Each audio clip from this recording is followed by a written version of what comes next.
Y bueno, la clase de hoy va a tratar sobre ondas electromagnéticas y un fenómeno muy interesante que no solamente se da en las ondas electromagnéticas, es decir, en la luz vista como una onda, sino que también se da en otros tipos de onda, como las ondas de superficie en líquidos, como pueden ver aquí en esta figura. Se trata del fenómeno de interferencia. Entonces, primero vamos a tratar de entender la naturaleza de las ondas electromagnéticas, algunas características de los tipos de onda que encontramos, ondas planas y ondas esféricas, para luego meternos en de qué manera transportan la energía y finalmente ver qué pasa cuando uno suma dos ondas electromagnéticas con una diferencia de fase bien definida. Como les digo, va a ser un poquito exigente esta clase, pero voy a intentar que sea lo más didáctica posible y bueno, eh, como siempre, vamos a dejar eh, la clase abierta a preguntas para que vayan afianzando los conceptos. Entonces, vimos ondas transversales, no vimos ondas longitudinales como la de sonido, eso lo van a ver en el práctico, pero yo también les voy a preparar, ya les preparé de hecho un materialcito para que ustedes también vean algunos ejemplos de ondas estacionarias longitudinales, así que no se preocupen, eso va a estar cubierto. Y dentro de las ondas transversales yo les había contado que estaban las ondas electromagnéticas. Entonces, como ustedes quizás ya saben, para describir la luz, coexisten hoy en día dos explicaciones, dos formas de explicarla. Una a través de partículas denominadas fotones y otra que es el planteamiento ondulatorio de la teoría de la luz. No me voy a detener hoy en eso, pero hay cosas súper interesantes en el tema del debate, de cómo se fueron gestando cada una de las dos teorías, con Newton por un lado y con Huygens, como le decimos, o Huygens, como dicen los holandeses, como representantes iniciales de una teoría y de la otra. Eh, Así que les invito a que lean en algún sitio reputado ese tipo de historia que es sumamente interesante. Entonces, nosotros ahora vamos a hacer hincapié en la naturaleza ondulatoria de la luz y su descripción en cuanto fenómeno ondulatorio. Entonces, vamos a dejar de lado la teoría corpuscular de la luz, pero sepan que gracias a la mecánica cuántica esas dos concepciones se han podido conciliar y son complementarias. Entonces, ¿de dónde surge la ecuación de ondas electromagnéticas? Es decir, ver la luz como un fenómeno ondulatorio. Eso surge a partir de la teoría de Maxwell. Nosotros hemos ido a lo largo del curso viendo cada una de las ecuaciones de Maxwell.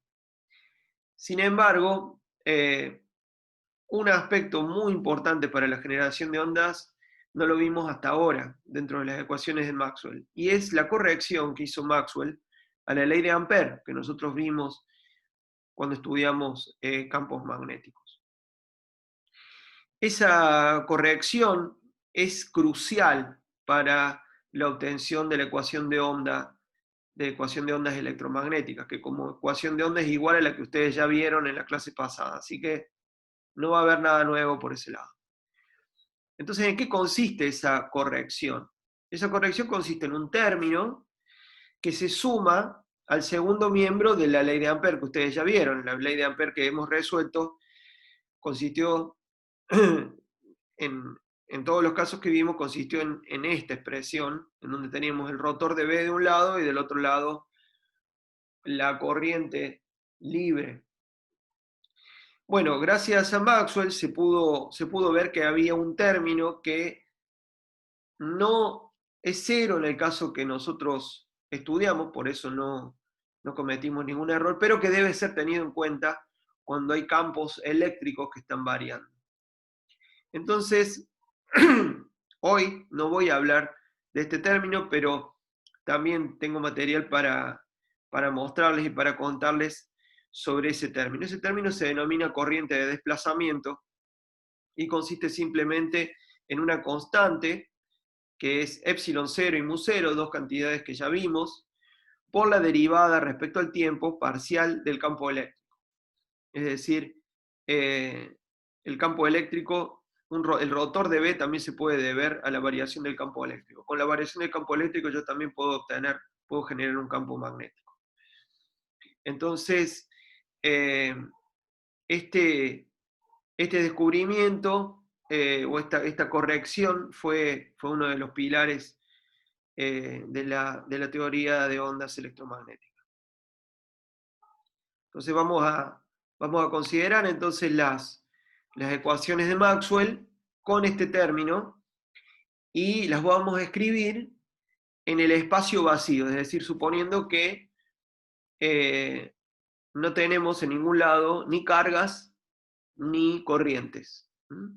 Entonces, ¿se acuerdan de la ley de Gauss? Que la divergencia de E era igual a ρ sobre epsilon 0. Bueno, si no hay cargas, esto es igual a 0.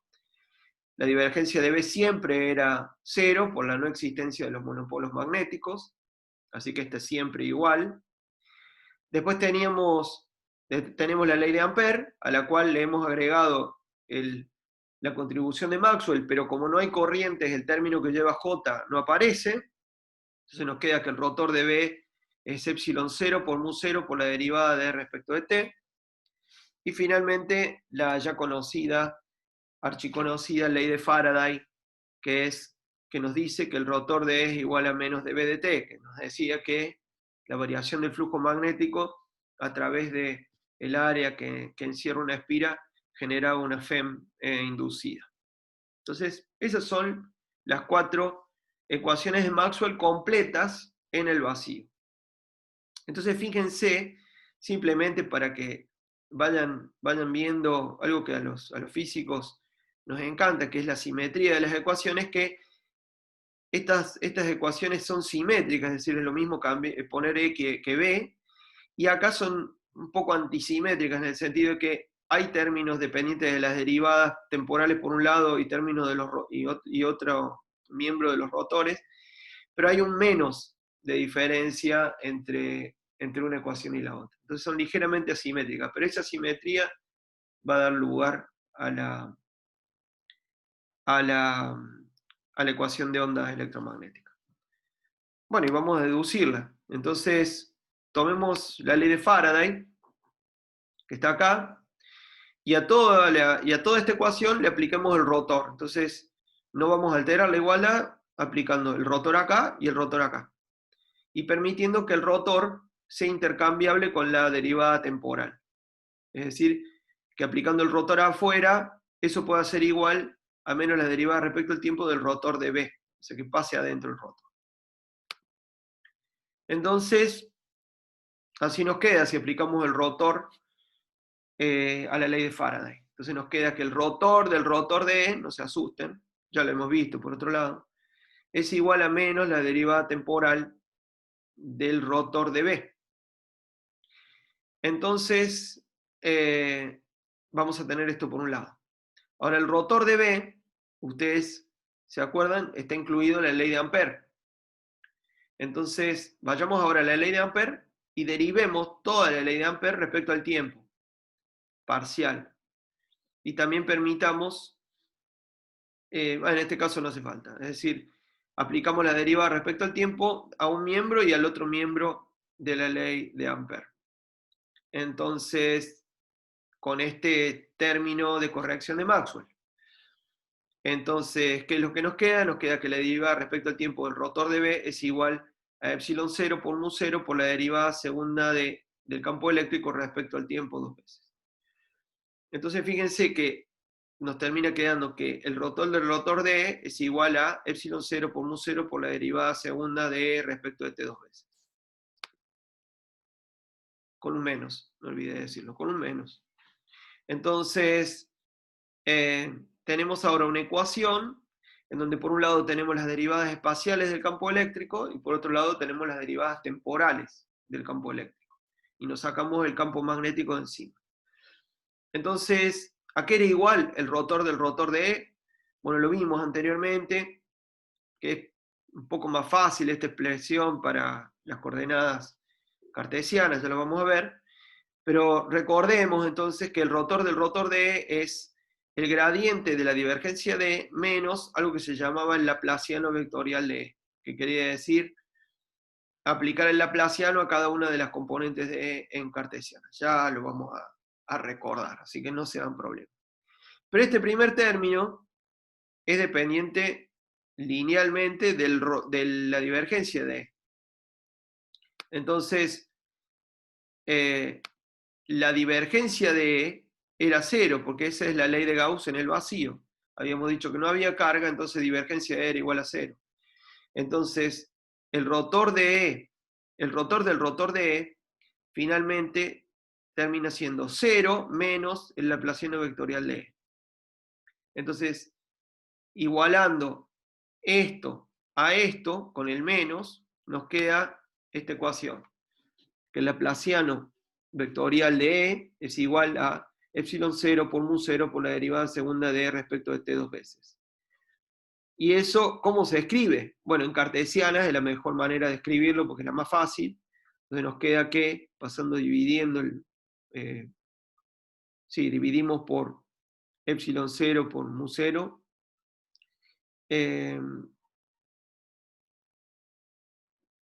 Esperen que creo que me equivoqué. Sí, está mal acá. Entonces es al revés. Vamos a corregirlo ya. Así. Así.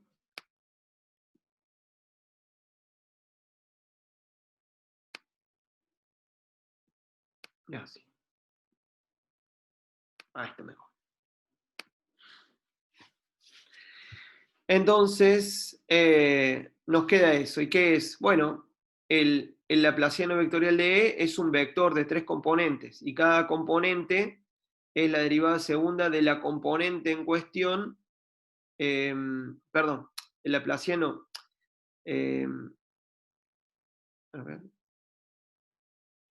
no estaba bien como lo había escrito, perdón. O sea, estaba bien escrito, nada más que me había confundido yo. Tic, tic, tic, ahí está. Sí, nada más cambié de lugar. A ver. No, está bien como lo había hecho antes, disculpen. Ahí está. Sí, ahí está. Paso derivando. Ahí está. Entonces, así está bien. Entonces, ¿qué es el laplaciano vectorial? Bueno, el laplaciano vectorial es, tiene como componente x la derivada segunda de x respecto de x dos veces. Como componente y la derivada segunda de y respecto de y dos veces. Ahora sí. Y como componente z, la derivada de z respecto a z dos veces. Y eso multiplicado por, epsilon, por 1 sobre epsilon 0 mu 0 es igual a la derivada de la correspondiente componente respecto al tiempo dos veces. Entonces, este término es igual a la derivada segunda de x respecto de t dos veces, este término de acá es igual a la derivada de y respecto de t dos veces, y este término, y este miembro de acá es igual a la derivada de z respecto de t dos veces. Entonces, es la ecuación de onda, es la misma ecuación de onda para cada una de las componentes del campo eléctrico. Entonces, gracias a la corrección de Maxwell, podemos tener, a la ley de Ampère, podemos tener las ondas electromagnéticas. Entonces, ¿qué quiere decir? Quiere decir que el campo eléctrico va a oscilar y que esa oscilación también podemos permitirle que esa oscilación se desplace con una velocidad que va a venir dada, como ustedes se acuerdan, por algo relacionado a epsilon 0 y mu 0. ¿Se acuerdan que aparecía algo que era era de las unidades de velocidad y habíamos definido la velocidad de fase? Entonces, ¿cómo es esa velocidad que habíamos visto, que era la velocidad de fase? Es la velocidad de las ondas electromagnéticas en el vacío, puesto que estamos suponiendo que no hay nada, que hay solamente campos. ¿Y cuánto vale esa velocidad? Bueno, vale 300.000 kilómetros por segundo. Es la famosa velocidad de la luz en el vacío. Entonces, ¿cómo se define? Se define como C, como ustedes ya la conocen probablemente, y es igual a 1 sobre la raíz cuadrada de epsilon 0 por mu 0. Entonces, las ondas electromagnéticas van a ser ondas vectoriales, van a ser ondas transversales, pero además vectoriales. Es decir, lo que va a variar la perturbación de esa onda va a ser el campo eléctrico. Y también vamos a ver que esa variación también se da en el campo magnético, porque el campo eléctrico y el campo magnético están acopladas por las ecuaciones de Maxwell. Entonces, ¿qué solución va a tener la ecuación de onda que acabamos de deducir? Bueno, va a tener soluciones del tipo coseno de kz menos omega t. Eso va a ser un tipo de solución. ¿Se acuerdan que cualquier función que sea función de x menos bt funcionaba como solución de la ecuación? Bueno, nosotros podemos proponer soluciones para un campo eléctrico, por ejemplo, que apunte en la dirección X, con lo cual yo ahí decido lo que se llama la polarización de la onda eléctrica. La amplitud, le doy una amplitud, que puede ser constante y llamarse E0. Y después la parte dentro del coseno, donde está la dependencia de la función de onda, que es, en este caso, kz menos omega t. Esto quiere decir, si saco factor común k, me queda z menos omega sobre kt, y omega sobre k, ¿se acuerdan que es igual a c? Entonces voy a tener una onda, un campo eléctrico a lo largo del eje X que se propaga en la dirección de más X, de más Z, perdón, la dirección Z con velocidad C. Entonces así luciría una de las tantas soluciones de la ecuación de onda para el caso electromagnético. Esto para el campo eléctrico. Entonces fijémonos para este ejemplo en qué sentido apunta el campo magnético. Entonces, ¿cómo podemos obtener eso? Mediante la ley de Faraday. Entonces, acordémonos de la ley de Faraday. Está acá. Entonces, si tenemos ya la solución para E, con calcular el rotor de E, para ese campo eléctrico que pensamos ya como solución, si calculamos el rotor y después integramos con el menos respecto al tiempo, vamos a tener la forma para B. Entonces vamos a hacer eso. Es un poco de trabajo, pero solamente es trabajo, no es nada complicado. El rotor de E en cartesianas tiene esta expresión, es un vector, en donde derivo la componente de z respecto de y, menos la componente y respecto de z, la componente de z respecto de x, menos la componente de x respecto de z, con un menos antes, la componente de y la derivo respecto a x, menos la componente de x, la derivada de la componente de x respecto de y. Pero fíjense que, por cómo elegimos la solución, E solamente tiene componente X, y esa componente X solamente depende de Z. No hay derivada respecto al tiempo, solamente respecto a la posición. Entonces, de todo este choclo que ven acá, lo único que me va a quedar vivo es este término de acá. Entonces, ¿cómo queda este único término, que es el rotor de E, y menos por menos me da un más. El rotor de E me queda solamente la derivada parcial de X respecto de Z a lo largo de la dirección Y.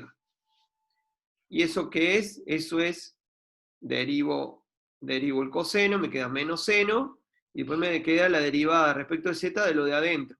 La derivada respecto de Z de lo de adentro es K, porque para Z, para la derivada parcial omega t es una constante, entonces me queda solamente la derivada de kz. La derivada de kz me mete un K acá, menos el seno.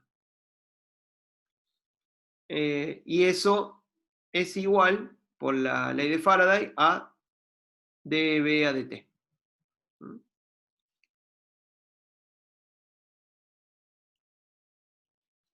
Pero creo que falta un menos, ¿no? Efectivamente.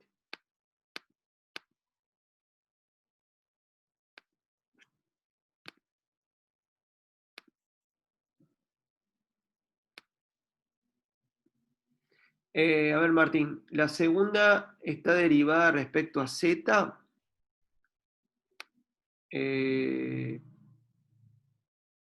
Sí, es en esta expresión,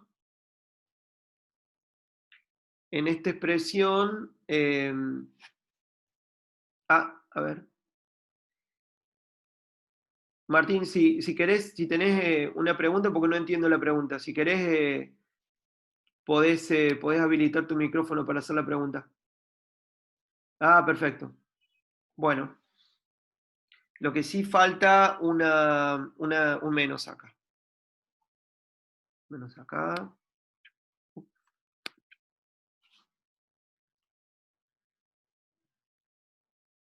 Ah, perfecto, perfecto, Martín. Bueno, bueno.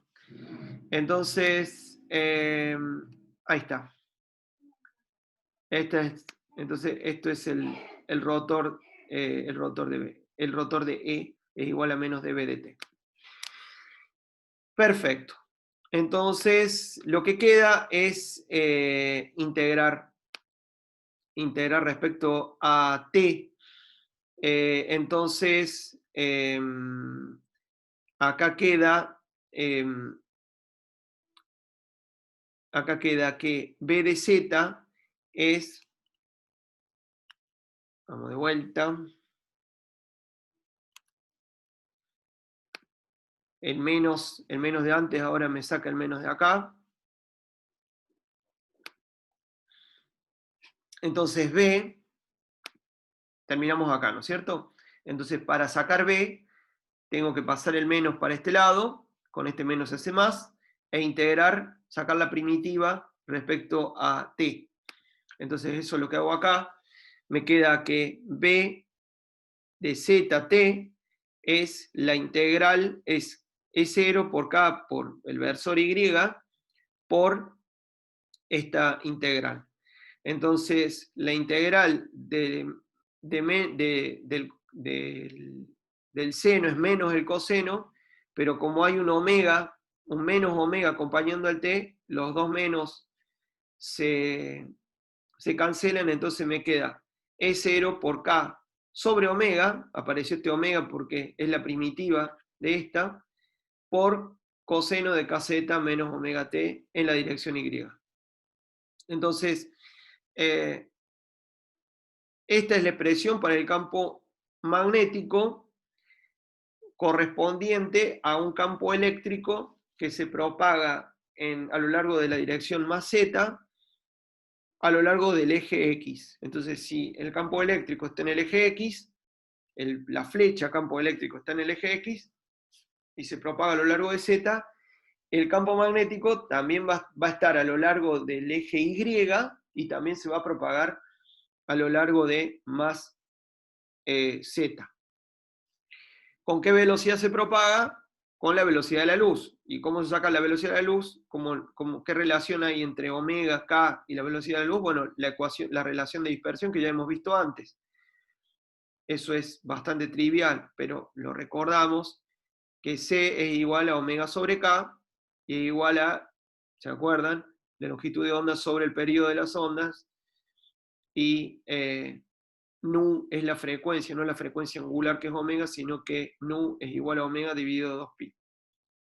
Entonces, ¿cómo queda entonces el campo eléctrico? El campo magnético queda a lo largo de Y con una amplitud que va a ser la amplitud del campo eléctrico dividido C, dividido la velocidad de luz,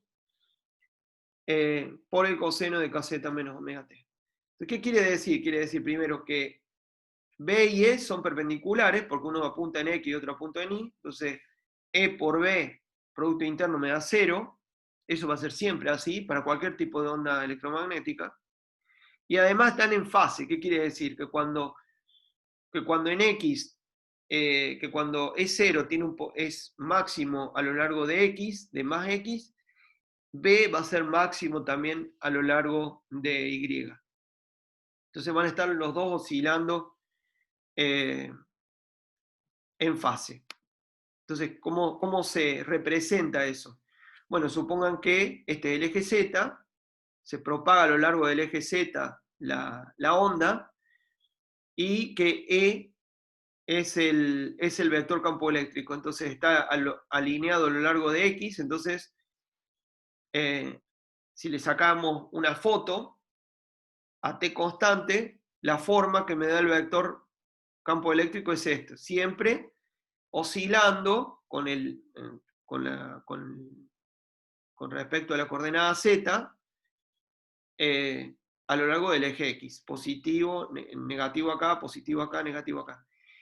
Y de manera consistente oscila el campo magnético en fase, es decir, cuando este tiene un máximo, este también tiene un máximo en Y. Cuando este tiene un máximo en la dirección de menos Y, este tiene un máximo en la dirección menos X. Entonces están en fase ambos. Esto siempre se da, no solamente en este caso, siempre se da, pero se lo muestro en un caso más simplificado para que lo puedan entender de una manera más directa.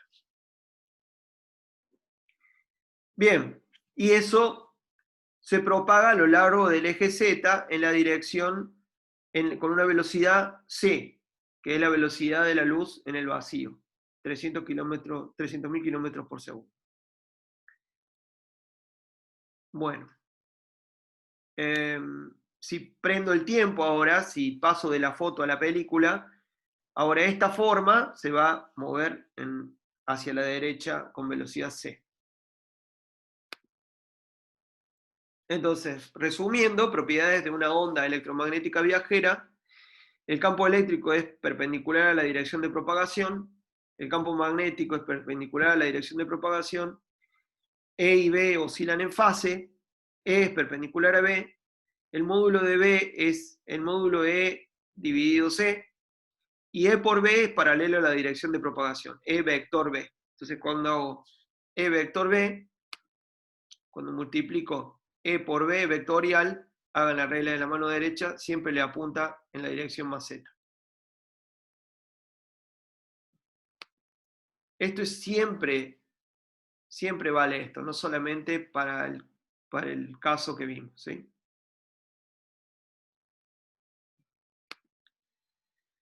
Bueno, entonces hablar, como tengo la relación de dispersión, hablar de frecuencia o de frecuencia angular y hablar de longitud de onda es lo mismo, porque una difiere de la otra en una constante que es la velocidad de la luz. Entonces por eso es que se habla de los colores, por ejemplo, tanto en términos de longitud de onda como en términos de frecuencia. Entonces, ¿cómo se llama el conjunto de tipos de radiación en función de la longitud de onda de las ondas electromagnéticas en función de su frecuencia? Se llama el espectro electromagnético. Entonces, cada porción del espectro corresponde a un intervalo determinado de frecuencia, que corresponde a un determinado intervalo de longitud de onda, y se caracteriza por un nombre. Entonces, si vamos, acá tenemos la frecuencia, no la angular, no omega, sino omega sobre 2pi, que es nu, y ese se mide en hertz. Tenemos de los valores más grandes de frecuencia, los valores más bajos de frecuencia, con los nombres de las regiones y algunos de los usos que tienen estas ondas, y el equivalente en longitud de onda. Cuanto más grande la frecuencia, más chica la longitud de onda; cuanto más chica la frecuencia, más grande la longitud de onda. Y también, para dejar contentos a los corpusculares, también está la relación con la energía del fotón correspondiente. Fíjense que la parte visible de la luz, esa que podemos nosotros detectar, la que llega a nuestro elemento detector, que es la retina, es una porción muy pequeña dentro del espectro electromagnético. Todo un tema súper interesante, el tema del funcionamiento del ojo, no vamos a entrar acá, pero dentro de esa gama de la luz visible, vamos a tener también una variación de los colores en función de su longitud de onda. Para longitudes de onda más pequeñas o frecuencias más altas, vamos a tener el extremo visible, que es el violeta, y para para el extremo de más baja frecuencia o longitud de onda más grande, va a estar el rojo.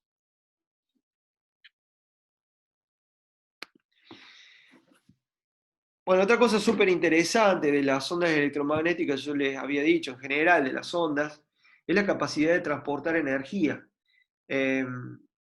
¿Cómo es posible que el Sol sea la fuente de calor que permite el clima en la Tierra, la vida en la Tierra? ¿De qué manera el Sol provee esa energía sobre la Tierra? Bueno, la provee en términos de radiación electromagnética, es decir, de la energía que transporta las ondas electromagnéticas que salen del Sol y que se producen.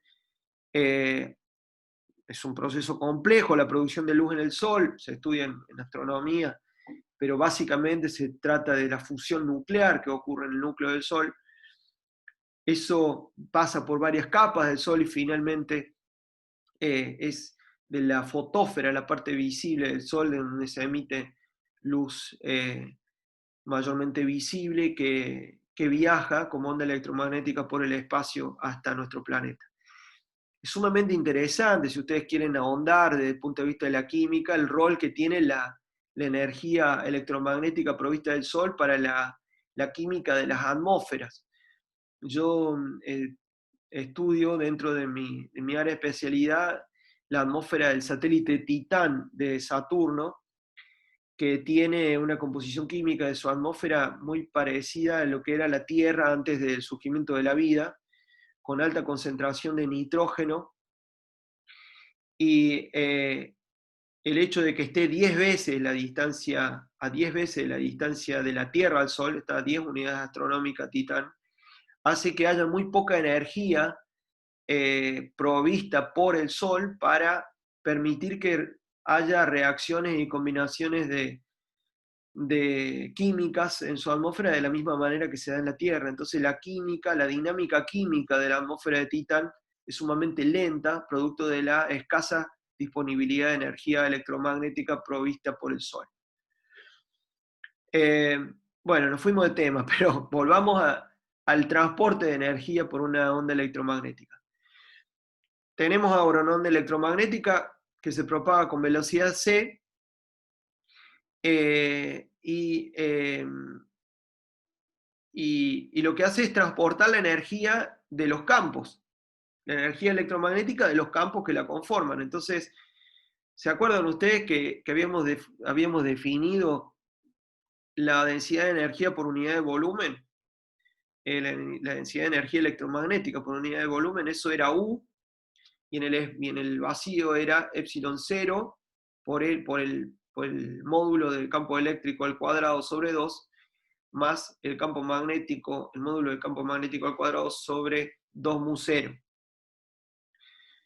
Bueno, entonces lo que nos interesa es calcular la cantidad de energía que pasa por unidad de tiempo a través de una unidad de superficie, es decir, 1 metro cuadrado, pero siempre y cuando la superficie sea perpendicular a la dirección de propagación. Obviamente, si la energía se transporta y y la normal a la superficie es perpendicular a la dirección de propagación de la onda, nunca va a atravesar la energía de esa superficie. Entonces, la normal a la superficie tiene que ser paralela a la dirección de propagación de la onda, si no, no va a haber flujo de energía. Bueno, ¿y cuánto vale la cantidad de la energía por unidad de área, por unidad de tiempo? Bueno, va a ser simplemente, eso si quieren después pueden hacer la cuenta, es súper fácil, ya lo hemos hecho antes, es C por U. Es la densidad de energía volumétrica por la velocidad a la que se transporta a la que se traslada la onda. Entonces, veamos para el caso que vimos de la onda eléctrica polarizada a lo largo del eje X, calculemos cuánto es ese flujo de energía por unidad de área. Entonces supongamos que la superficie que atraviesa la onda está en z igual a 0, ¿no? Entonces en z igual a 0, ¿cómo queda la expresión para el campo eléctrico? En z igual a 0, para nuestro campo eléctrico que ya lo habíamos visto, o sea, el campo eléctrico ya al cuadrado va a ser E0 por el coseno de, acá iría kz, pero para z igual a 0 me queda 0 menos omega t. Entonces, eso es E cuadrado en 0 para todo t. Y B cuadrado en 0 para todo t va a ser lo mismo, pero se acuerdan que tenemos E0 sobre C, es el módulo de la amplitud de B, es la amplitud de E sobre C, entonces nos queda esta expresión para B. Entonces, ¿se acuerdan que el coseno de omega t es lo mismo que el coseno de menos omega t? ¿Se acuerdan que era una función par? Entonces yo puedo deshacerme del más, del menos sin ningún problema acá. Entonces, con esta expresión construyo la densidad de energía, y la densidad de energía queda esta expresión, donde saco epsilon 0 afuera. Entonces, saco epsilon 0 afuera como factor común, entonces aparece un epsilon 0 acá abajo, ¿no? Me queda acá. Y después reemplazo b cuadrado por b cuadrado acá, saco factor común 1/2 también, y me queda e cuadrado acá, y saco factor común también coseno cuadrado de omega t. Ahora lo que me interesa no es la cantidad instantánea, la densidad instantánea de energía. Porque esa densidad instantánea de energía, normalmente yo no puedo medir cuánta energía se acumula en un instante, pero lo que sí puedo decir es cuánto es en promedio, cuánta energía atraviesa esa superficie. Entonces, lo que puedo hacer es ver sobre muchos periodos cuál es el valor medio de ese coseno de omega t. Coseno cuadrado de omega t, perdón. Y ustedes se acuerdan que el coseno cuadrado de omega t va entre 0 y 1. Entonces, el valor medio del coseno de omega t es 1/2. Entonces, el promedio sería la densidad de energía promedio en el tiempo, es epsilon 0 sobre 4, porque esto le agrega 1/2. Y también lo que hago es, sabiendo que 1 sobre epsilon 0 por mu 0 es c cuadrado, la densidad de energía promedio, vamos a ponerle el símbolo de promedio, así hacemos más como debe ser. El promedio se hace como, se representa con este símbolo. Voy a ponerlo acá. Ahí está. Eso es el promedio.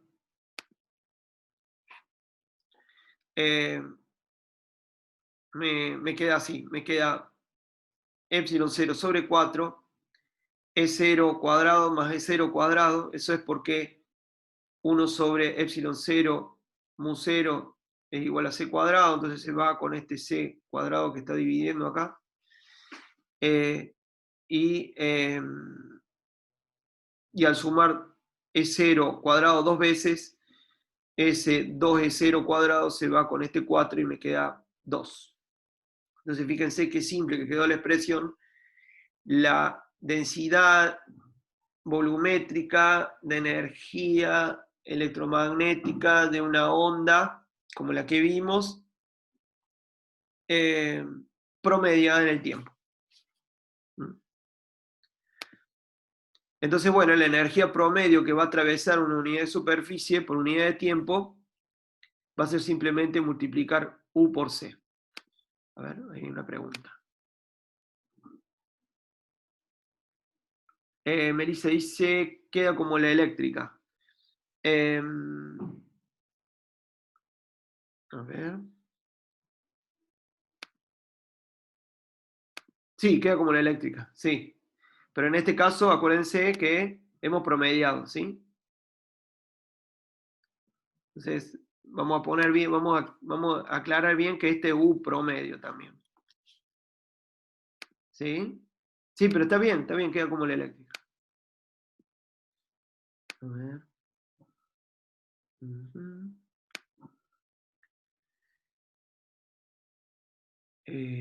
¿Dónde era? Acá los cortes, disculpen, ¿eh? Acá. Ahí va. Basta. Súper. Bueno.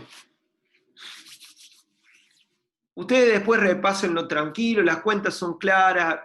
Yo me imagino que les va a costar entender este nuevo tipo de onda, que es como un vector y que se propaga en otro sentido, pero yo creo que con el material que estamos poniendo acá van a poder seguir las cuentas más tranquilos después. Bien, igual, si hay preguntas, díganme. Bueno, muy bien. Ok, vamos a seguir entonces. Entonces, ahora vamos a ver qué tipo de ondas podemos tener electromagnéticas.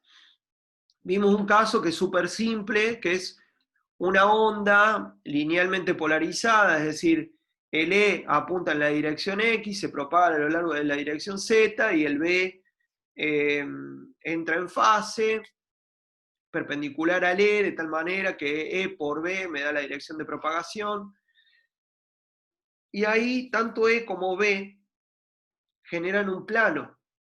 Entonces, en ese caso que vimos recién, es el caso de una onda plana. ¿Qué quiere decir? Quiere decir que E y B van a generar un plano y podemos imaginarnos que ese plano que contiene A y B se va corriendo hacia la derecha a lo largo del eje Z. Entonces, vamos a tratar de formular la idea de onda plana de una manera más general. Y yo no sé si ustedes vieron en álgebra la ecuación normal del plano. Bueno, si no la vieron, es algo muy simple. La ecuación normal del plano es una ecuación que se llama implícita. Y lo que dice es que si tenemos un plano que tiene una normal bien definida, que vamos a llamar n, supongamos que tenemos un vector n con base en un punto P1, yo puedo formular la ecuación para todos los puntos de este plano de la siguiente manera. Si tengo que P1 y P pertenecen al plano, entonces esta ecuación va a valer para todo punto P perteneciente al plano. Y es que el producto interno de n con P menos P1 es igual a 0. No estoy diciendo ninguna cosa de otro mundo, lo que estoy diciendo es que para que este vector P menos P1, este es el punto P con vector de posición P, y este es el punto P1 con vector de posición P1. Para que el vector P menos P1 viva en el plano perpendicular a n, Lo que tiene que ocurrir es que todo P menos P1 tenga producto interno con N igual a 0. Es una pavada, es difícil de escribir, pero es una pavada. Entonces, en particular, si dejo fijo P1, si P1 yo sé que vive en el plano, si yo sé que P1 ya vive en el plano y lo conozco, entonces yo puedo dejar esta expresión, que es la ecuación normal del plano, en función de P nomás. Entonces, si agarro un P y ese P es tal que P menos P1, producto interno con N me da 0, entonces ese P pertenece al plano. Y listo. Es súper simple. Entonces, si dejamos fijo P1, entonces N producto interno con P, distribuyo acá el producto interno, entonces me queda N por P menos N por P1, y paso N por P1 al otro miembro. Si dejamos fijo N por P1, eso es una constante. Entonces, otra manera de escribir esto es de esta manera. N por P igual a constante. Entonces, si tomo P de manera que su producto interno con el vector normal siempre me da la misma constante, entonces todos esos P's pertenecen al mismo plano. Bueno, con la ecuación de onda pasa, con la solución para las ondas planas pasa lo mismo. Entonces vamos a hacer un esfuerzo de extrapolación. Fíjense ahora un ejemplo mucho más general de la ecuación de onda, entonces de la solución de la ecuación de onda. En vez de tener K por Z, pongo acá el producto interno de K vector ahora, donde K vector apunta en la dirección normal, en la dirección en la que se propaga la onda. Ahora tomemos un vector K que tiene como módulo el número de onda y que tiene como dirección la dirección de propagación de la onda. Y eso, multiplicado escalarmente por R, que es un punto del plano en donde está la onda, es equivalente al K por Z, que habíamos visto antes.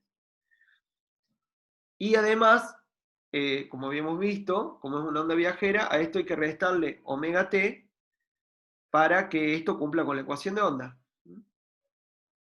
Entonces, ¿cómo podemos ver la onda plana? Es decir, un plano que contiene el campo eléctrico y el campo magnético y que se propaga a lo largo de K con velocidad c. Y bueno, R va a formar parte de ese plano, y para R que forme parte de ese plano, R va a tener que cumplir con las mismas condiciones que P. Es decir, que el vector normal por R, por R perteneciendo al plano, tiene que siempre dar la misma constante. Entonces, acá cambiamos ligeramente eso, fíjense.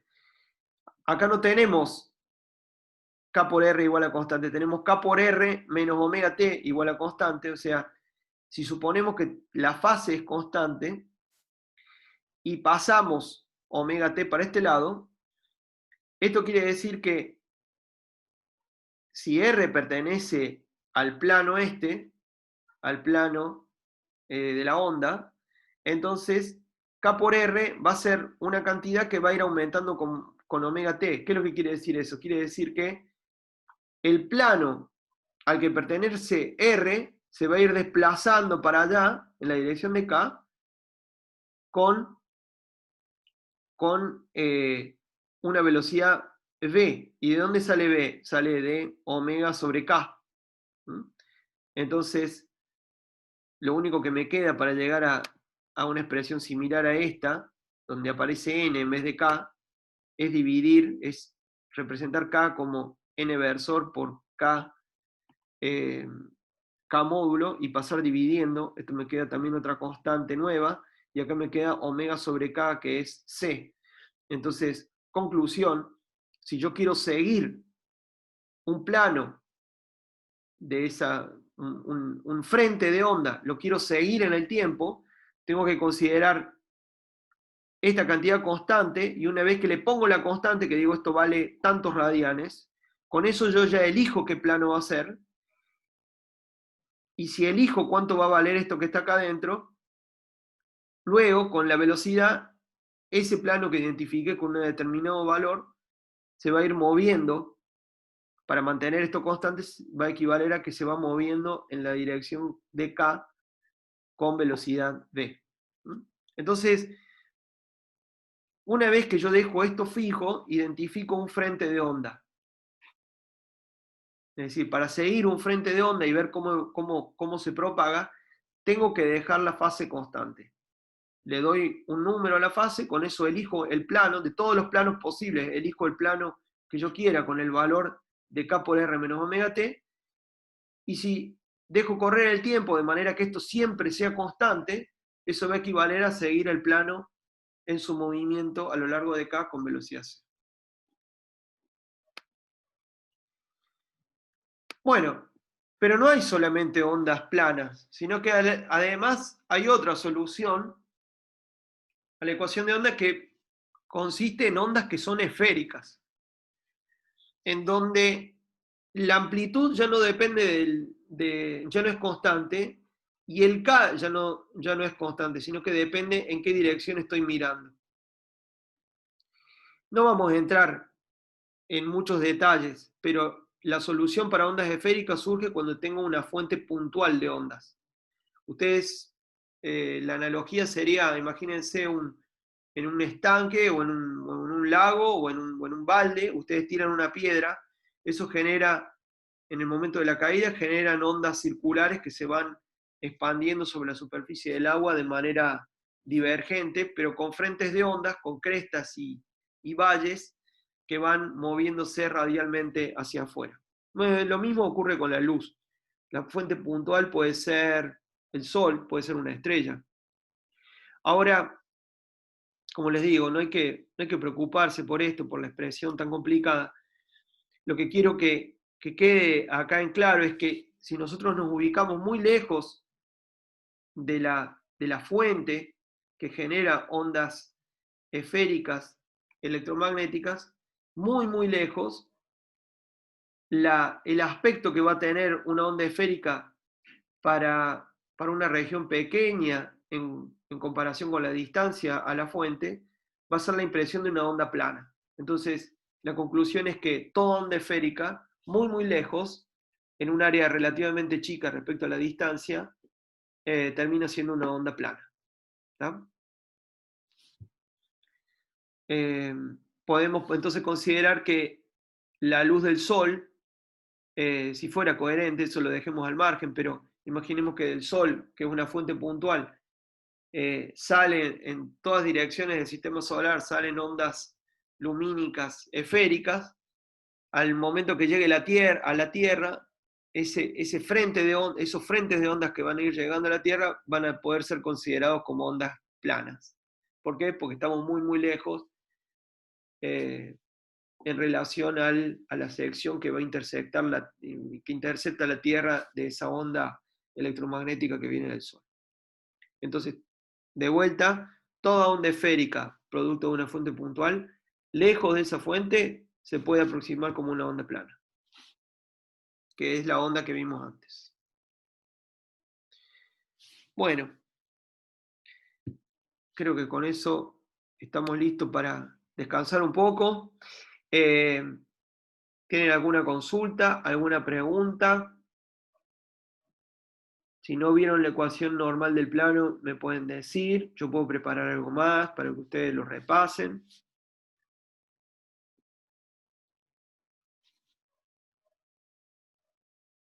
Bueno, venimos bien entonces. Bueno, entonces les propongo que hoy hagamos un descansito un poquito más corto. Eh, Tratemos de volver a las 11:10, por favor. 11:10.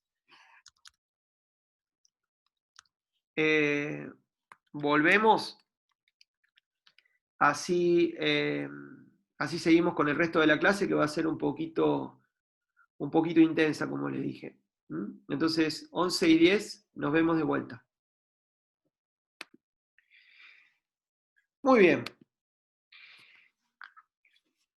Estas cosas que hemos visto durante esta primera parte de la clase nos permiten ya encarar este fenómeno tan interesante que es el fenómeno de interferencia, es decir, qué sucede cuando los campos eléctricos de dos ondas se superponen y este fenómeno se basa en algo que ya hemos visto, que es el principio de superposición. Lo hemos aplicado a campos eléctricos estáticos, también a campos magnéticos. Hemos dicho, si en un lugar existen dos campos, uno proveniente de una fuente y otro de otra, el campo resultante es el campo que verdaderamente vale en ese punto. Bueno, de la misma manera vamos a actuar acá sumando campos, en este caso campos eléctricos provenientes de dos ondas diferentes. Entonces, un poquito vamos a empezar a meternos en fenómenos de tipo ondulatorio, que vamos a ver que no son tan evidentes a priori si lo comparamos con nuestra vida real. Por ejemplo, imaginémonos que tenemos una ranura que tiene un hueco y tenemos tomates, y tiramos tomates contra una pantalla situada detrás de esa ranura. Entonces, lo que esperamos es que, bueno, algunos tomates van a pegar en la pantalla, no pudiendo pasar acá en la parte de afuera de la ranura sin poder pasar, y otros van a impactar en la pantalla, pero lo que vamos a tener va a ser una sombra de tomates en forma de salsa, digamos, luego de que para esos tomates que pudieran pasar a través de una ranura. En el caso de la onda no es tan así, no se forman. Nosotros, bueno, acá estoy haciendo algunas suposiciones respecto de los tamaños, pero en el caso de las ondas y de algunos tipos de ranuras, por ejemplo, la sombra no no sigue exactamente la sección de la ranura, sino que la onda se puede extender más allá de la ranura. Y ese es el caso de las ondas, por ejemplo, de las ondas de superficie en un líquido que vienen planas y llegan a una abertura. Esto sucede en algunos tanques. Entonces, viene por este lado ondas planas en la superficie del líquido. Estas líneas que ven acá son las crestas de las olas, los frentes de ondas que se van desplazando hacia esta ranura, y en vez de solamente continuar el frente de onda cortado hacia adelante, vemos que las ondas que aparecen son ondas circulares, con centro en el centro de la ranura. Entonces, el comportamiento de las ondas no es a veces tan parecido al comportamiento que tienen las partículas o cuerpos en el mundo macroscópico del día a día. Las partículas también se van a comportar como ondas, pero a niveles cuánticos, a niveles en la región de distancias propias de la mecánica cuántica.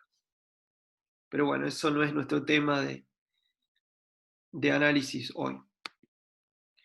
Entonces, en particular, si tenemos una onda plana, como hemos visto, una onda plana electromagnética y que sea monocromática, es decir, que tenga un lambda bien definido, lo cual por la relación de dispersión implica que va a tener una frecuencia bien definida. Una vez que fijamos el lambda, una vez que fijamos la longitud de onda, vamos a tener una omega bien definida. Y esa onda plana incide de manera perpendicular, si quieren para simplificar, en una pantalla que tiene un pequeño orificio, y cuando decimos pequeño, lo que ya lo vamos a ver qué quiere decir cuando veamos difracción, pero vamos a decir que es un orificio del orden de lambda. En ese caso, las ondas que son capaces de pasar del otro lado van a ser ondas esféricas, ondas circulares, en el caso de este plan, serían ondas esféricas, ondas cilíndricas, no vamos a entrar en detalle, pero con frentes de ondas que van a ser curvos. Entonces, esto es una propiedad de las ondas al encontrarse con un obstáculo. A la vez, fíjense que estos son los K, los distintos K que van a representar las direcciones de propagación de una onda de frente esférico, de frente cilíndrico, y en cada dirección yo me puedo fijar muy muy lejos, y esta porción, al viajar muy muy lejos de este orificio, a la vez va a ser considerada como una onda plana. Pero, bueno, ya vamos a ver eso. Pero, en principio, esto es lo que sucede cuando una onda plana incide sobre una pantalla que tiene un pequeño orificio.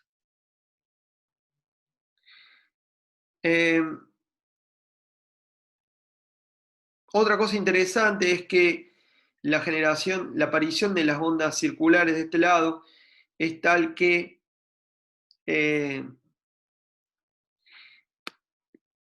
es como si hubiera una fuente de ondas puntuales en el lugar del orificio.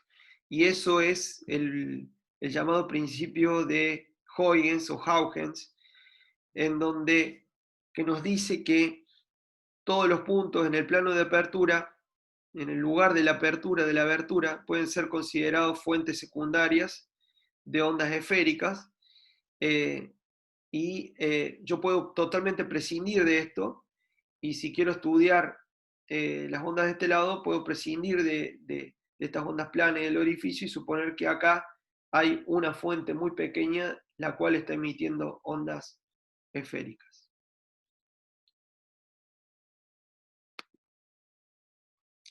Entonces vamos a contar el experimento de Young, que fue el experimento fundamental que permitió estudiar la interferencia de las ondas electromagnéticas, y que fue fundamental para asentar la interpretación ondulatoria de la luz. Este experimento se llevó a cabo en 1801, en una época en donde había una confrontación entre la teoría corpuscular y la teoría ondulatoria. Acuérdense que la cuántica se dio a fines del siglo XIX, principio del siglo XX, hasta 1930 más o menos, con lo cual esto es precedente al desarrollo de la mecánica cuántica. Entonces, ¿qué es lo que hizo Young? Lo que hizo Young es poner una fuente de luz a un lambda constante muy muy lejos de una pantalla que tenía dos ranuras muy muy pequeñas.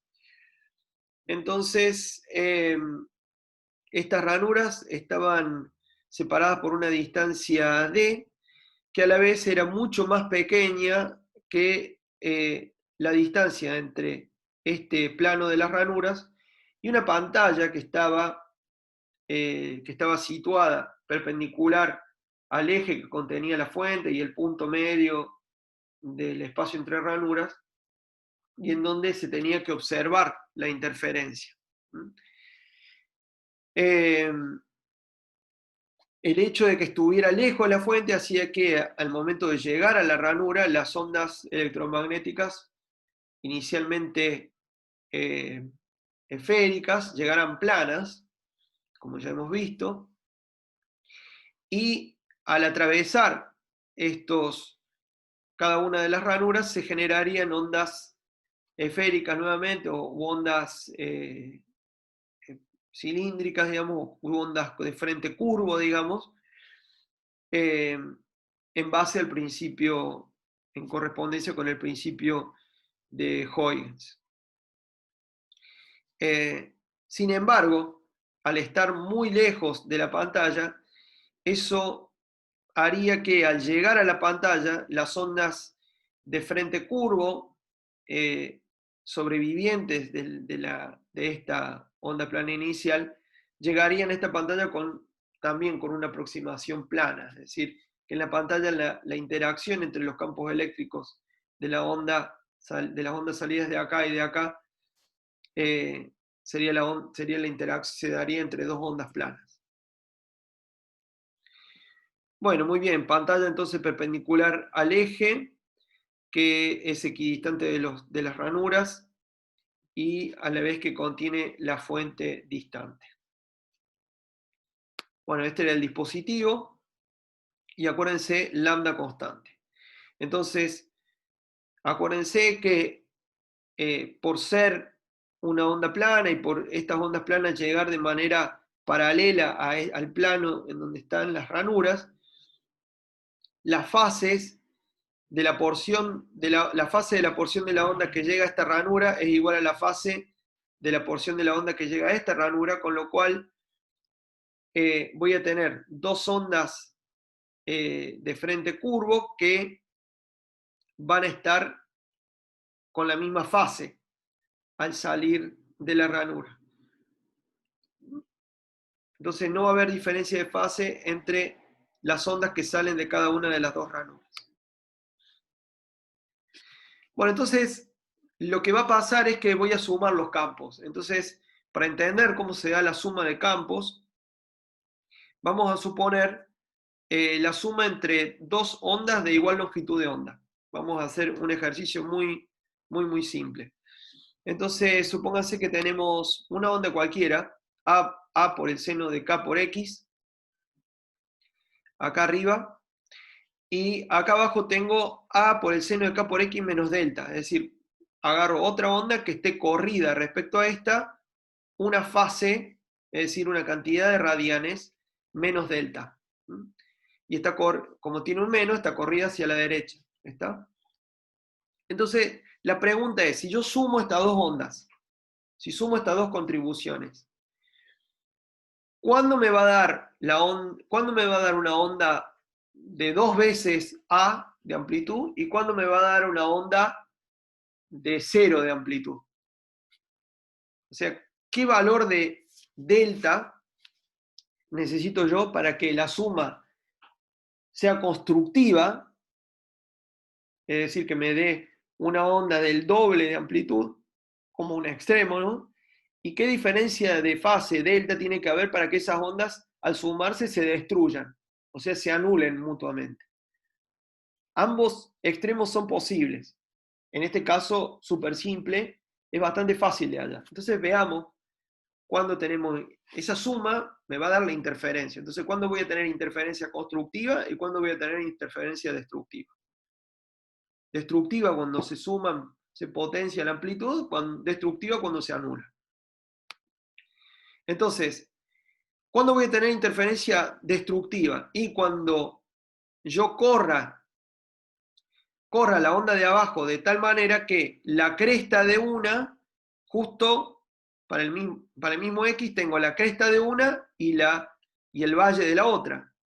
Entonces, esto va a ser, en la cresta, esto va a valer más A, y en el valle de esta va a ser menos A. Entonces, más A menos A me va a dar 0. Y de esa manera puedo ir anulando punto a punto, por cada X, voy anulando la suma, y cuánto se tiene que haber desplazado la onda de abajo respecto a la onda de arriba, en cuánto de fase. Y, por ejemplo, en K por lambda sobre 2. ¿En cuánto tiene que variar? ¿En cuánto tiene que variar el seno de K por X para que quede menos el seno de K por X? Y en una cantidad que puede ser pi. También puede ser una cantidad que sea menos pi, sí. También puede ser una cantidad que sea 3pi, es decir, pi más 2pi, sí. Y menos 3pi, también. Y 5pi, también. y menos 5pi también. Entonces, ¿cómo se escribe esa diferencia de fase? Se escribe como k por lambda sobre 2. K por lambda sobre 2 más 2npi, con n que va desde 0, 1, 0, 1, 2, 3, 4, etc. ¿Y cómo es eso? ¿Cómo queda? Bueno, acuérdense que K es igual a 2pi sobre lambda. Entonces, los lambdas se simplifican y me queda 2pi sobre 2, me queda pi. Entonces, si yo ahora meto un paréntesis y saco los menos afuera, entonces me queda pi más, o sea, menos, paréntesis, pi más 2npi, que son vueltas 360 grados. Entonces, 360, 2 por 360, 3 por 360. Entonces, sumo 2pi a una cantidad que es pi, y entonces siempre que yo tenga un delta de este valor, voy a tener esta situación. Entonces, va a haber interferencia destructiva cuando delta valga k lambda sobre 2 o k lambda sobre 2 más 2npi. Ahí voy a tener destructiva. ¿Se entendió? Bueno, quiero creer que sí. ¿Y cuándo voy a tener interferencia constructiva? Es decir, cuando la suma de las dos ondas me va a dar un máximo de amplitud. Y bueno, cuando no las movés, me van a decir, cuando no la corres en fase. Para delta igual a 0 sería un caso. Sí, tenés razón. Para delta igual a 0, contestaría yo, ocurre. Y bueno, y después correrla en una en un delta tal que me corro en X una longitud de onda. También. Entonces, ¿eso cómo se representa? Bueno, se representa como que acá por X le restaría K por lambda más 2npi. Entonces, en esos casos tengo interferencia constructiva, es decir, vuelvo a tener seno de K por X, que sumada a A por el seno de K por X arriba, me da 2A por el seno de K por X. Perdonen que yo acá puse delta, que es un ángulo, mezclándolo con X. En realidad lo que quiero decir es que la fase cambia eso, pero en realidad el desplazamiento de X es lambda. Entonces, acuérdense que delta es un ángulo y que la relación entre el desplazamiento en X y el ángulo es K. Entonces acá sería K por X.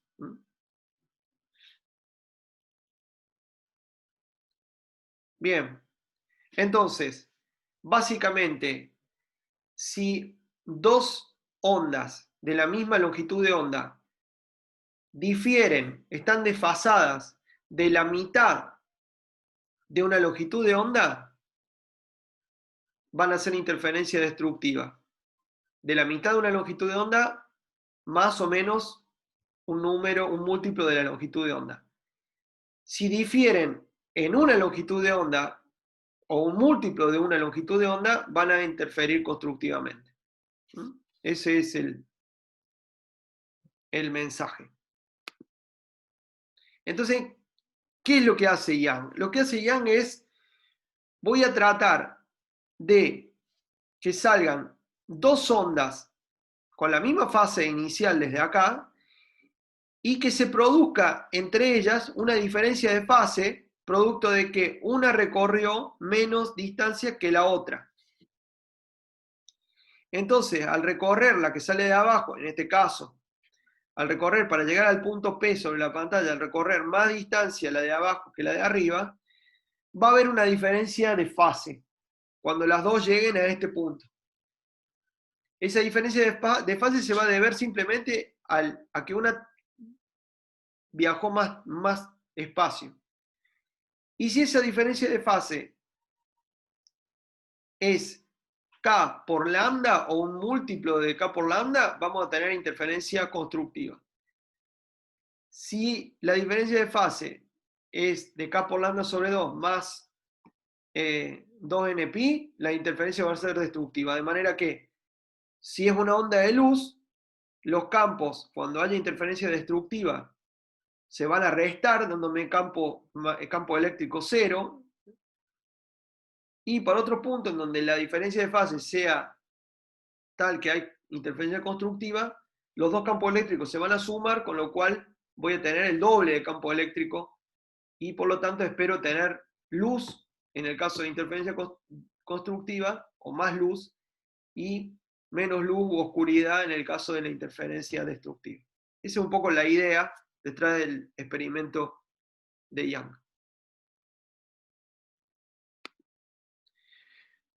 Entonces, tratemos de medir esa diferencia de camino entre dos ondas.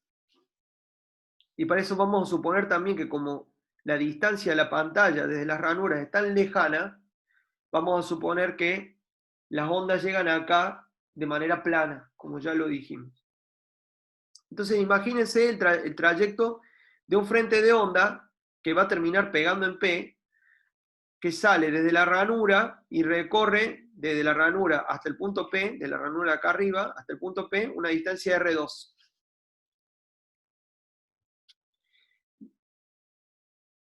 Con la misma fase inicial sale otra onda desde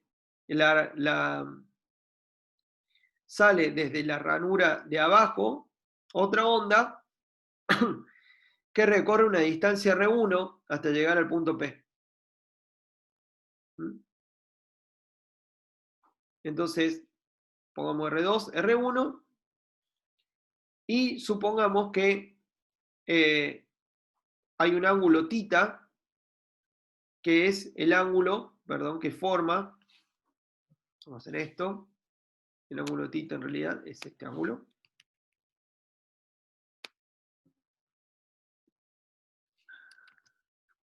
Es el ángulo que forma,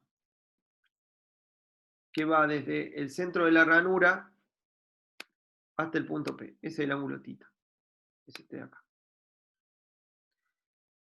Pongo el origen de mi sistema de coordenadas en el punto medio de la placa que separa las dos ranuras. Eje X para allá, eje Y para allá, y el punto en donde se van a encontrar tiene una coordenada Y. Y la coordenada X, siendo que tomo acá el origen del sistema de coordenadas, va a ser D, sobre un punto de la pantalla. ¿Sí? Bien. Bueno, esto es genial, pero ¿qué pasa? Es una cuenta difícil calcular R2 menos R1. Entonces, aprovechemos que estamos a una distancia D muy grande respecto a la separación entre las ranuras. Entonces, podemos imaginar que estas tres líneas nunca se cruzan, o sea, son paralelas. En esa aproximación, ¿qué es lo que sucede? En esa aproximación, la dirección de la distancia R1 es paralela a la dirección del rayo que sale de acá de la abertura de arriba. Entonces, el ángulo que forma este rayo es θ con el eje X, es el mismo que forma este rayo que sale para acá yendo para el punto P respecto al eje X también, se va a llamar θ, y por ser perpendiculares va a ser el mismo ángulo que va a haber acá, donde este ángulo es el que se opone a la distancia R1 menos R2. R1 es más largo que R2, entonces la resta de R1, que va desde acá hasta el punto P, R1 menos R2 es este trámite que está acá. Como las dos rectas son paralelas, este lado y este lado es perpendicular a la dirección de, a la dirección de este rayo, entonces este ángulo de acá también va a ser θ. ¿Por qué? Porque este es perpendicular a esto y este es perpendicular a esto. Entonces, esta distancia ahora se vuelve mucho más fácil de calcular para un D muy grande. ¿Y cuánto vale esta distancia? Bueno, se puede aproximar como D, que es la hipotenusa de este triángulo, por el seno de θ. Esto es un ángulo recto, entonces D por el seno de θ me da R1 menos R2. Entonces, si la pantalla está muy lejos, R1 menos R2, es decir, la diferencia de camino recorrido por una y otra onda, se puede aproximar como D por el seno de θ.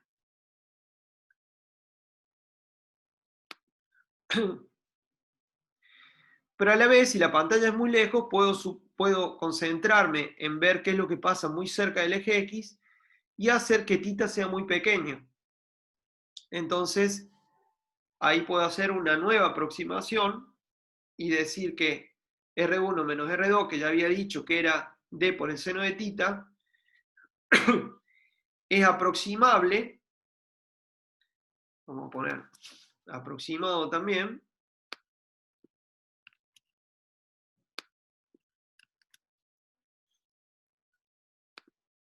a D por la tangente de θ. Porque la tangente de θ es el seno de θ sobre el coseno de θ, y si supongo que el coseno de θ es muy cercano a 1, puesto que θ es muy cercano a 0, puedo hacer esa aproximación. ¿Se acuerdan que eso también equivale a decir que el seno de θ puede ser aproximable a θ? En radianes siempre, ¿no? Y bueno, y la tangente de θ sí la puedo calcular. Y es Y, la posición del punto P, dividido D. Entonces, tangente de θ es Y sobre D, me falta acá multiplicarlo por D chica.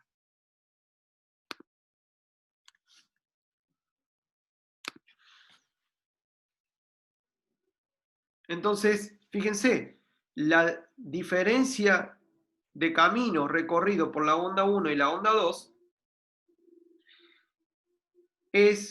puede ser representada, si D está muy lejos, si se me concentro en ángulos muy pequeños, puede representarse como D, que es esta distancia, por Y, que es la posición del punto P respecto al eje X, sobre D grande, que es la distancia desde el punto medio que separa de la placa que separa las rendijas hasta la posición de la pantalla.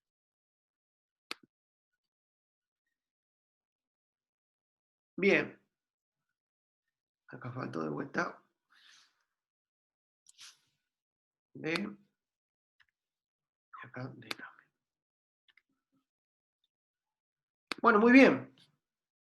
Entonces, esa diferencia de camino, de largo de camino, ¿cómo influyó en la fase? Escribimos coseno omega t, perdón, es K por R menos omega t. Bueno, esa parte de adentro. ¿Cómo hizo cambiar la fase? La diferencia de camino contribuyó a un corrimiento en fase que es K por R1 menos R2. Ese fue el corrimiento de fase producto del hecho de que una recorriera más distancia que la otra.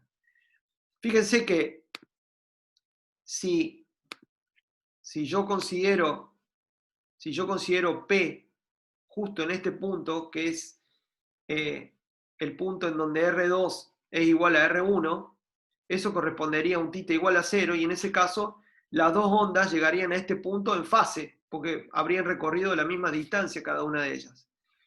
Pero cuando yo me salgo del eje, va a haber una que va a ser más larga que la otra. Entonces, eso va a hacer que la diferencia entre la distancia cree una diferencia de fase. Entonces yo ya puedo decir de antemano que para el punto central las dos van a llegar en fase. Eso quiere decir que la diferencia de fase entre las dos oscilaciones es 0 y que por lo tanto viene en el centro de la pantalla, justo donde pega el eje X, ahí voy a tener interferencia constructiva. Las dos se van a sumar y me van a dar el doble de la amplitud. Para otras distancias habrá que ver cómo es que se arma esa diferencia de fase de manera de que se vuelva un múltiplo de K por lambda o K por lambda sobre 2 más NPi.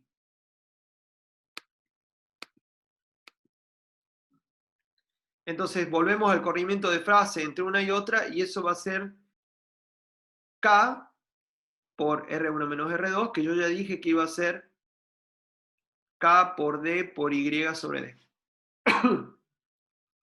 Ya saqué las aproximaciones, los símbolos de aproximación. Ustedes ya se dan cuenta que estamos dentro de la aproximación, por eso pongo el igual.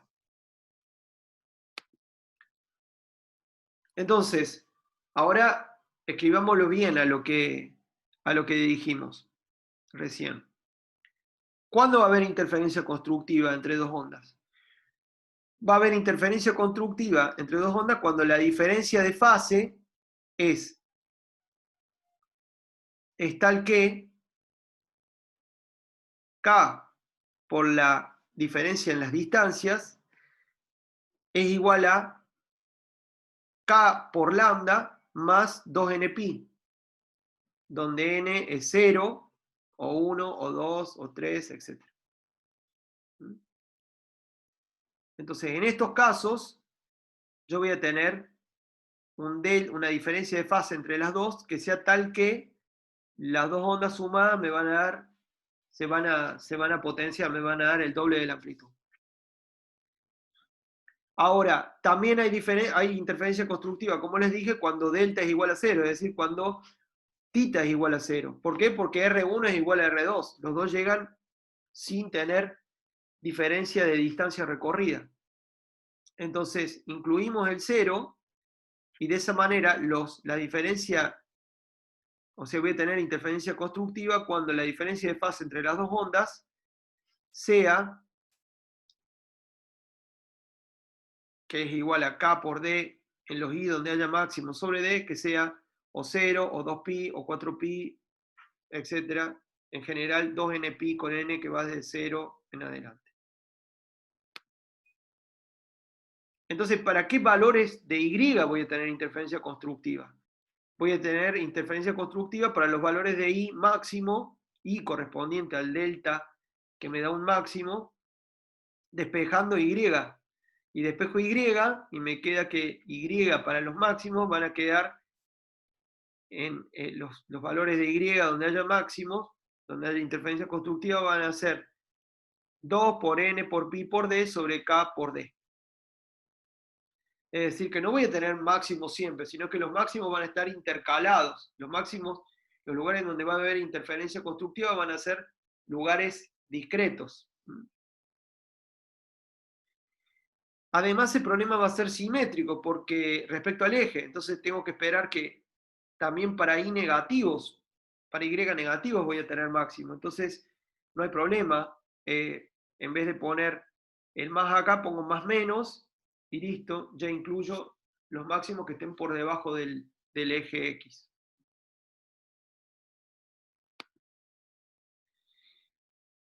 Por otro lado, la interferencia destructiva entre dos ondas va a ocurrir cuando la diferencia de fase sea K por lambda sobre 2 o K por lambda sobre 2 más un número n de vueltas para un lado o para el otro.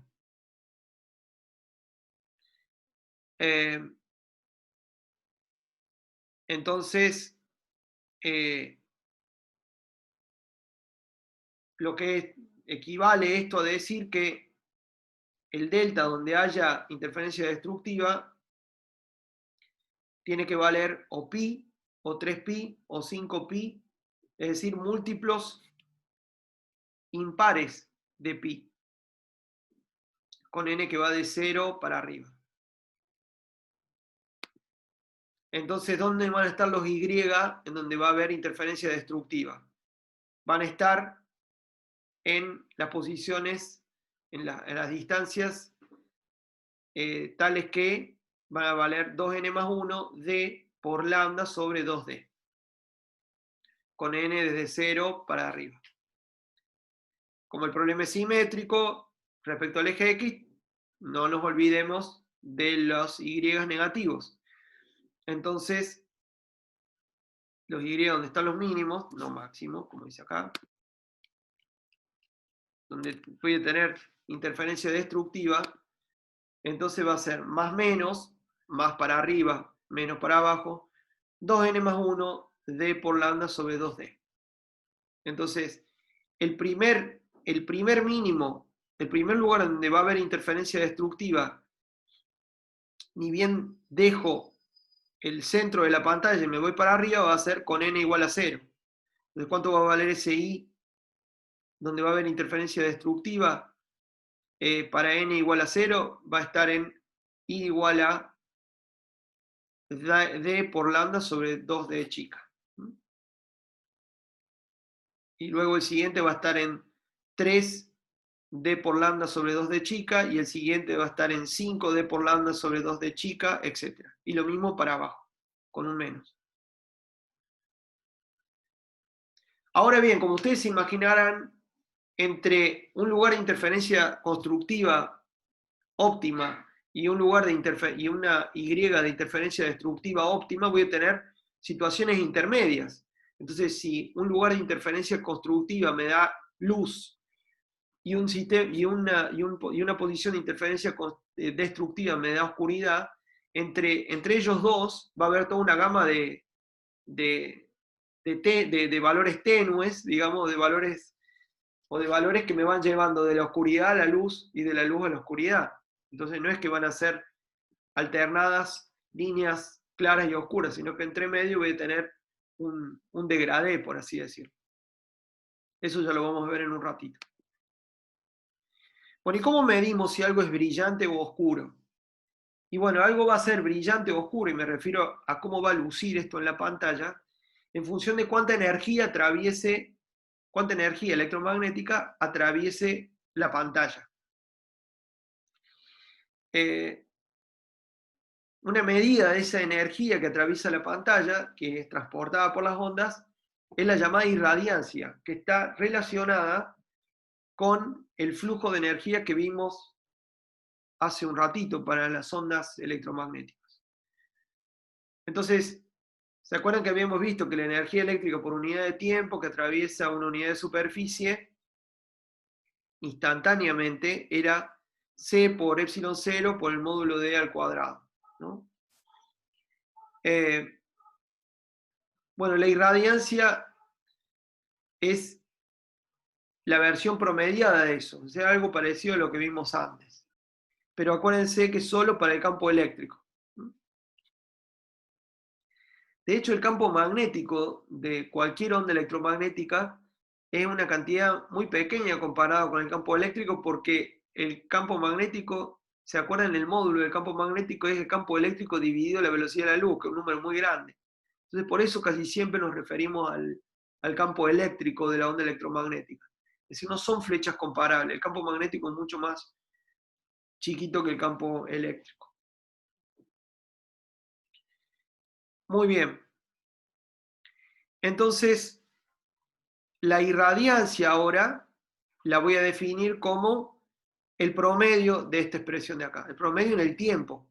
¿Y cómo promedio esto? Bueno, agarro e al cuadrado, lo integro respecto al tiempo entre t y t más un número, un tiempo muy, muy largo, y eso lo divido por t. Saco el promedio en el tiempo del módulo de e al cuadrado.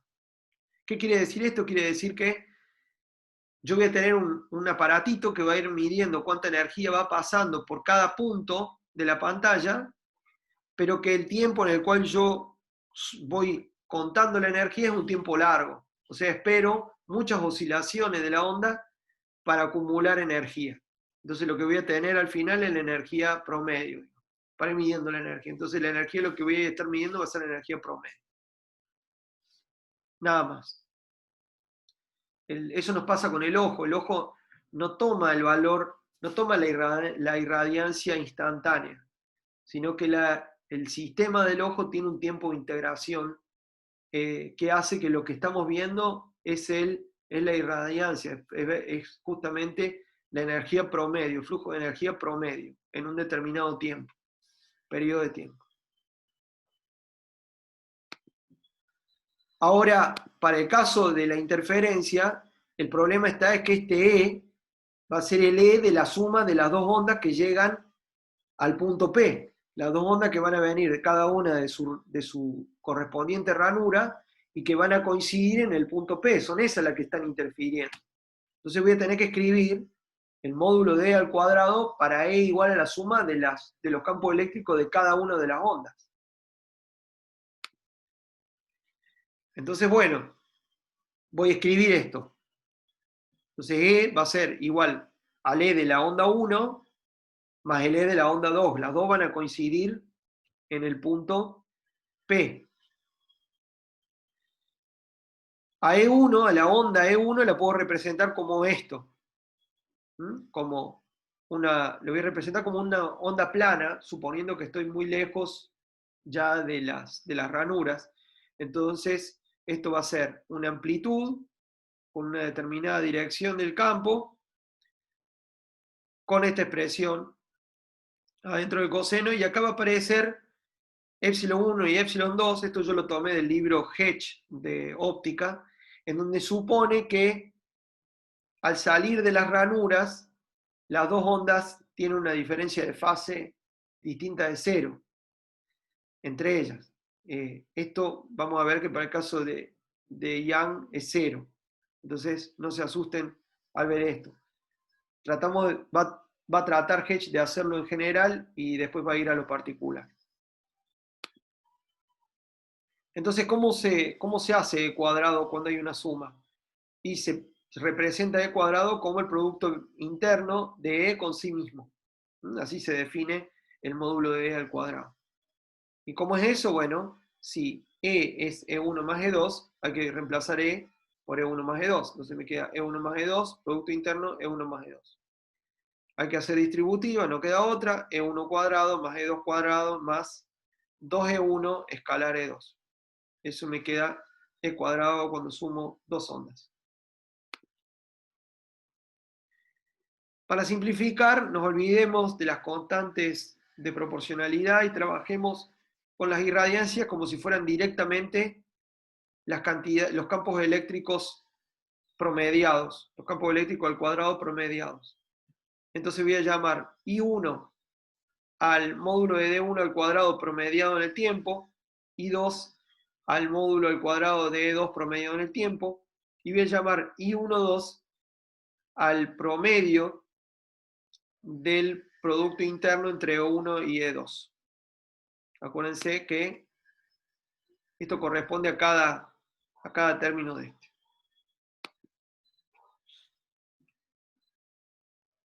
Entonces, I va a ser I1 más I2 más 2 por I2, me falta acá, o vamos a poner el 2 allá.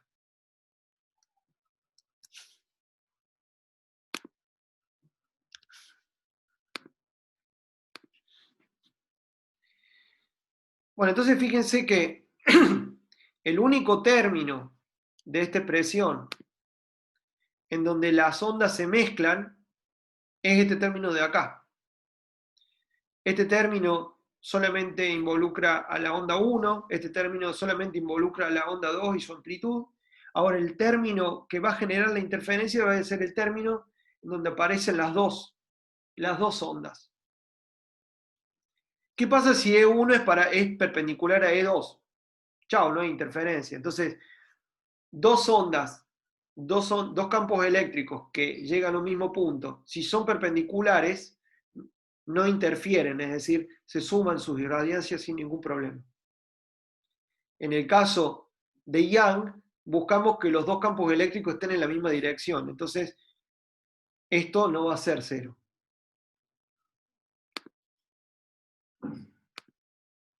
Ese tercer término va a ser el término de interferencia, que le vamos a llamar. Entonces, lo más importante es ese término de interferencia. Entonces trabajémoslos un poco. ¿Cómo va a ser? Bueno, reemplazamos E1 y E2. Esto es un poco de cuenta, pero es bastante fácil, no se hagan problemas. Entonces, multiplico las dos amplitudes y saco factor común, saco afuera las cantidades coseno de la fase de la onda 1 y que multiplica al coseno de la fase de la onda 2. ¿Y ahora qué hago? Ahora desarmo el coseno, estos dos cosenos, de manera que planteo el coseno de la suma de dos ángulos. Por un lado, K por R más epsilon 1, por otro lado omega t, y en el caso este, por un lado K2 por R más epsilon 2 y por otro lado omega t. Entonces hago el coseno de la suma, de manera que me quede coseno de omega t, seno de omega t, coseno de omega t y seno de omega t. ¿Por qué hago esto? Porque quiero promediar en el tiempo. Entonces fíjense que me quedan algo que depende del coseno de omega t más algo que depende del seno de omega t, multiplicando algo que depende del coseno de omega t más algo que depende del seno de omega t. Si hago distributiva entre esta y esta, me queda coseno cuadrado de omega t, coseno de omega t, seno de omega t, seno de omega t, coseno de omega t, seno cuadrado de omega t. Entonces, al promediar, el promedio en el tiempo del coseno cuadrado de omega t, que va a ser lo que voy a obtener cuando multiplique este término con este término, me va a quedar un medio. El promedio del término que aparece cuando multiplico el coseno de omega t por el seno de omega t me va a dar 0. Ya lo vimos antes a esto. O sea que va a ser el promedio del término que surge de multiplicar este con este me va a dar 0, al igual que el promedio de este término que surge de multiplicar este término con este, también me va a dar 0 en promedio, y el único otro que va a sobrevivir va a ser el último término que va a ocurrir cuando multiplique este término por este, que es donde también el promedio de seno cuadrado omega t me va a dar un medio. La cuenta la pueden seguir en el Hedge, no voy a entrar en detalle porque es algo cuenteril nomás. Entonces, ¿qué es lo que sobrevive? Sobrevive los dos medios que sumados dan, que permiten sacarlo de factor común y me queda esta expresión juntando los otros las otras partes de estos términos. Me queda este por este, entonces queda coseno coseno más seno seno, entonces eso me permite agrupar estas dos fases dentro del mismo coseno. La cuenta es bastante directa, no entremos en detalle porque no es lo central. Entonces, ¿qué es esto que apareció acá? Es la diferencia de fase entre las dos ondas, ya promediadas. Entonces, nada de esto depende del tiempo. Entonces, hay una parte de la diferencia de fase que vamos a llamar delta, una parte de la diferencia de fase que se debe a la diferencia de caminos entre una onda y otra. Acá la diferencia se da por la diferencia en los K, pero es similar al caso de Young porque se da en este término, en estos dos términos se da la diferencia, y después la diferencia de fase inicial que tienen las dos ondas. A esto le vamos a llamar delta. Y no es casual que usemos el mismo delta que usamos anteriormente. Entonces simplifiquemos ahora para el caso de Young. Las amplitudes de las dos ondas iguales. Supongamos que la amplitud de la onda 1 es igual a la amplitud de la onda 2, que es igual a una amplitud de 0. Entonces, I1 se vuelve igual a I2 y le vamos a llamar I0, y eso es igual a E0 al cuadrado sobre 2. I1, 2 también se simplifica y me queda un medio de E0 cuadrado por coseno de delta. Entonces, al sumar dos veces I0 más I1, 2, tengo 4 y 0 por el coseno cuadrado de delta sobre 2. Eso es toda la irradiancia. Toda la irradiancia. Eso en el caso que la amplitud de las dos ondas es la misma y apuntan los dos en la misma dirección. Ahora vamos a simplificar el delta.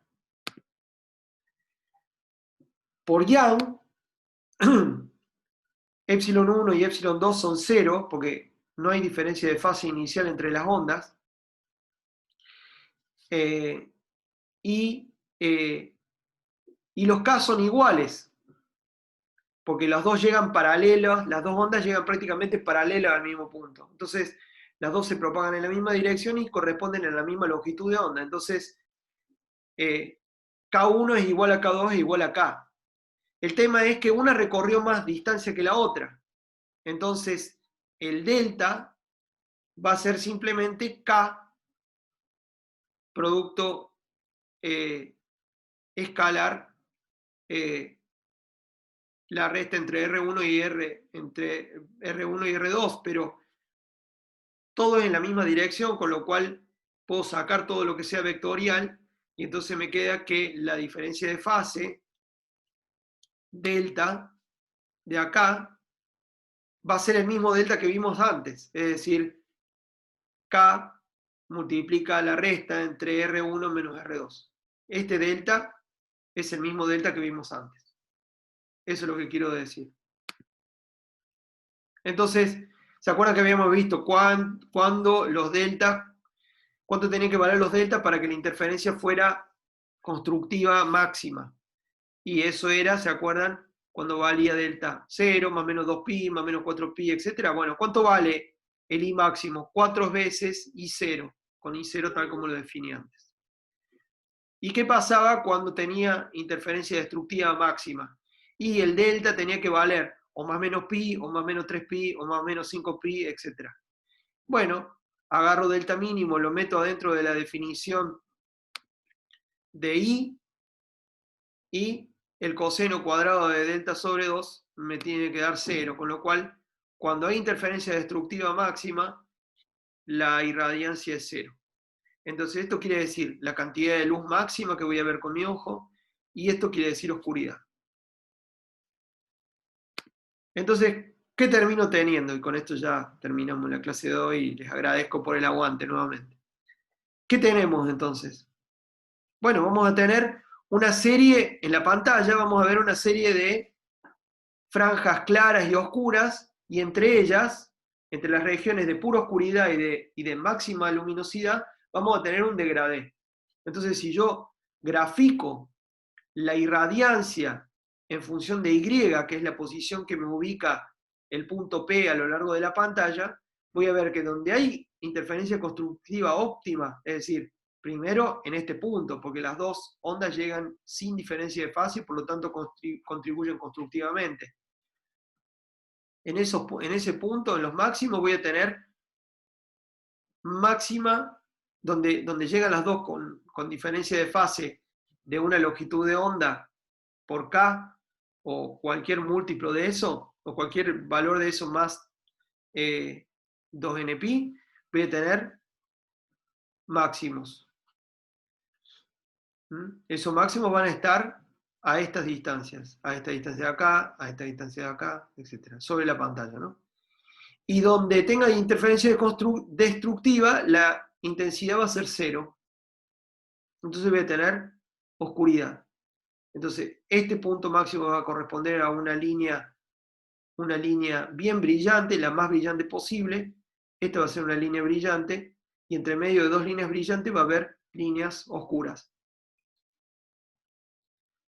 Separada una línea brillante y una oscura de un degradé. No voy a tener algo que salte de lo brillante a lo oscuro en una distancia, en un valor de infinitesimal, sino que va a ser toda una progresión en la irradiancia que va a caer hasta llegar a su valor mínimo.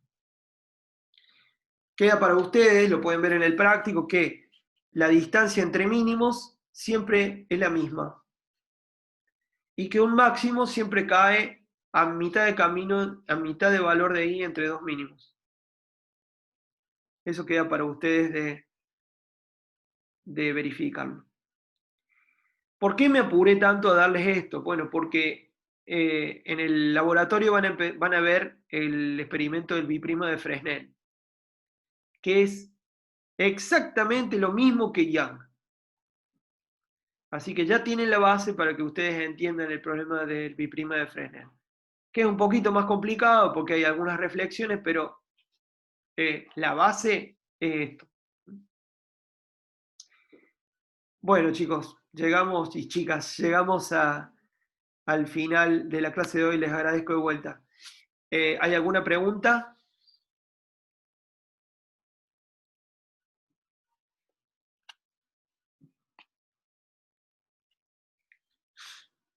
Bueno, muy bien. De vuelta, repito, voy a subir material complementario a la clase de hoy. Les voy a contar algo súper interesante sobre la corriente de desplazamiento. Es importante que lo lean, es importante que lo entiendan, es importante que entiendan la contribución de Maxwell a mejorar, a corregir, digamos, la ley de Ampère. Conceptualmente es algo muy, muy importante que tienen que tener en mente, porque gracias a esa corrección se pudo hacer toda la teoría de ondas electromagnéticas. Y también, a pesar de que hoy lo van a ver, creo yo, Pablo va a explicar el tema de ondas sonoras, también les voy a voy a hacer otro set de slides con info sobre solución de ecuaciones estacionarias del sonido en tubos cerrados, abiertos, con condiciones de contorno, para que también tengan ese material de apoyo para hacer los problemas. Bueno, terminamos, Yamila. Hola, buen día, ¿cómo están? Bueno, ¿les parece una